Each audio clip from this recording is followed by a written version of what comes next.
د مسلمانانو اصلي طاقت هغه ایمانی او روحاني طاقت دی. د دې خبرې مشاهده هرقل بادشاه هغه دغه اندازه کړې دی. تاسې دغه واقع اوار وي. علامه ابن کثیر رحمه الله په خپل تاریخ البدایه والنهایه کې یو ډېر عجیب او غریب واقع نقل کړی دی. وایي د هرقل بادشاه په زمانې کې د هغه په وخت کې د رومیانو او د مسلمانانو فوج په خپله کې مقابله راغله. په دغه مقابله کې رومیانو فوج یو ډېر مضبوط او خوندور شکست وخوړلو. چې کله دوی شکست وخوړلو نو په دغه وخت کې هرقل بادشاه په انطاکیه کې مقیم و. کله چې دغه رومي فوج راغی نو هرقل بادشاه ورنه پوښتنه وکړه، وایي تاسې دغه شکست ولې وخوړه؟ او د دې خبرې تپوس یې ورنه وکړو. اخبروني عن هؤلاء القوم الذين يقاتلونكم الیسوا بشرا مثلکم. وایي ما ته خبر د دې خبرې خبر راکړي چې آیا دغه خلک چې تاسې سره یې قتال وکړو د تاسې په شان انسانان نه وو، د تاسې په شان بشر نه وو چې هغوی تاسو ته شکست درکړو؟ نو د هغوی فوج ورته وویلی چې هغه د موږ په شان انسانان و، موږ په شان بشر وو. دویم سوال یې دغه ورنه وکړو، وایي آیا دغه خلک د تاسو نه په تعداد کې یا په قوت کې یا په اسبابو کې په هتیارو کې تاسو نه قوي وو؟ نو دغه فوج ورته وویل څه نه، په افرادو لحاظ سره هم موږ نه ډېر زیات کم وو. بیا ورنه هرقل دریم سوال وکړو، وایي تاسې به دغه شکست ولې وخوړو؟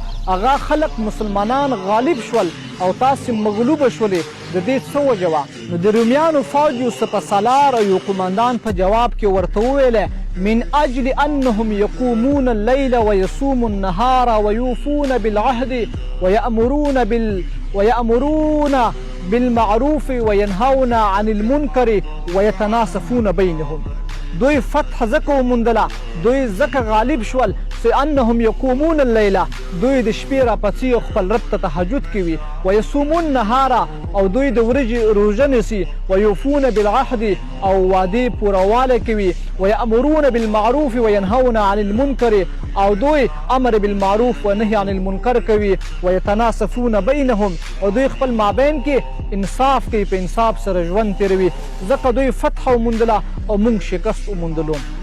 دغه رومي سپهسالار بیا ورته وایي چې موږ شکست ځکه وموندلو چې موږ زناګانې کوو او ونرکب الحرامه او موږ د حرامو ارتکاب کوو او د وعدو پابندي نه کوو، وعدو خلاف ورزي کوو، همدغه شان امر بالمعروف او نهي عن المنکر نه کوو. هغه خلکو مسلمانان خلک خیر ته رابلي او موږ شر ته رابلو، ونفسدو او موږ په ځمکه کې فساد برپا کوو.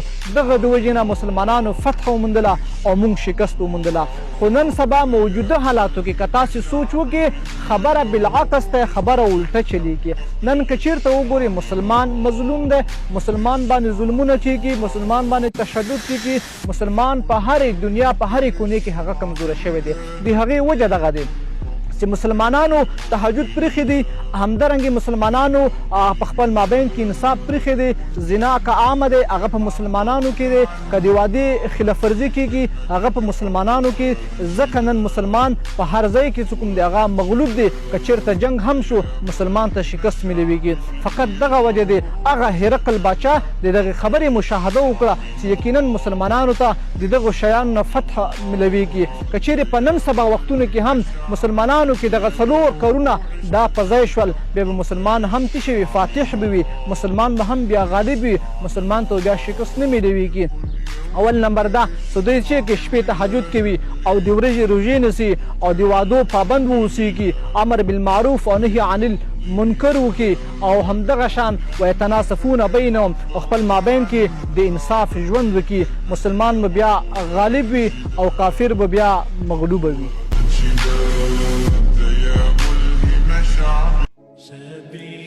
چار